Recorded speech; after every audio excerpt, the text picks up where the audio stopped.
Good morning, my rainbows. And today's text is September the 1st. It's a Sunday. And it's from, I think that's Joshua. Joshua, the first chapter, verses 26. And I'm going to go to the actual chapter. And it's James. James, the first chapter, verse 26. And it says, if any man thinks he is a worshiper of God, but does not keep a tight rein on his tongue, he is deceiving his own heart, and his worship is futile.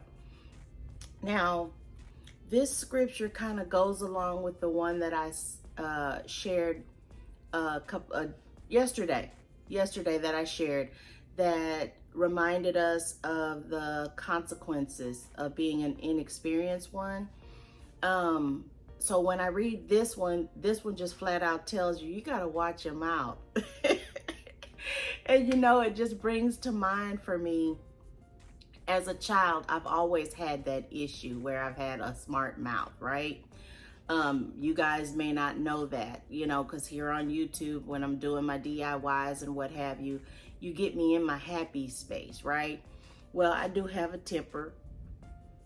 I control my temper relatively well, but more problem that I have is self-control with speech.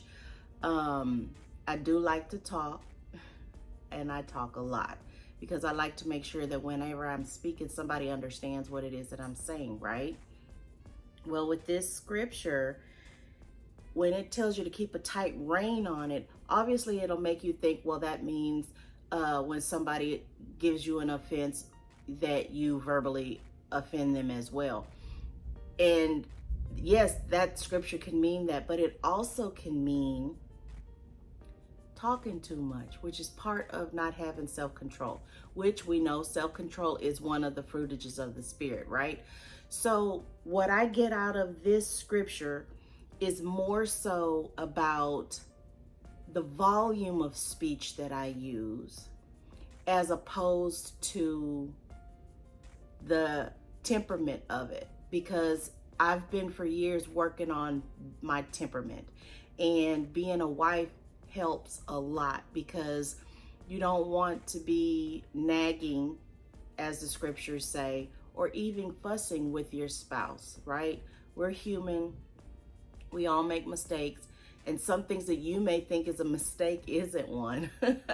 So you have to give grace in your everyday life. So that's what I get out of this scripture.